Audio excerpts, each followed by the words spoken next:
پاکستان کې د سیلابونو له امله 202 تنه مړه شوي.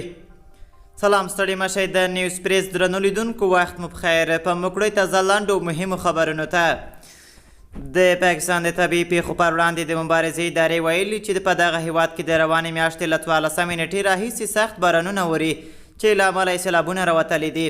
یا د ادارې په یوې اعلامیه کې ویلي چې سختو بارانونو او سیلابونو د روانې میاشتې تر 20 نیټې پورې په پاکستان کې 15648 کورونه ړنګ کړي، لږ تر لږه 559 کیلومتره سړکونه او 22 پلونه یې ویجاړ کړي دي او 1454 څاروي یې هم وژلي دي. د معلوماتو له مخې سیلابونه په بلوچستان کې راوتلي او ډېرې سیمې یې زیانمنې کړي دي.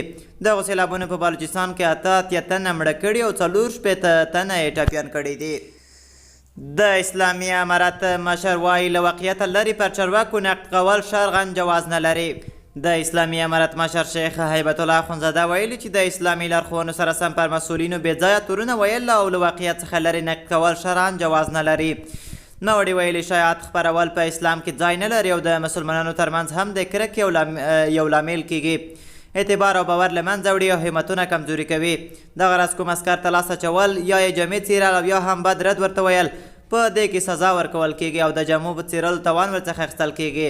د اسلامي امارت مشرتابه ویلي همدارنګه د قضایي محکمې سپکاوی او قضایي مجلس احلالولو صورت کې قاضي ته سزا ورکولی شي، خو عفو بهتره ده.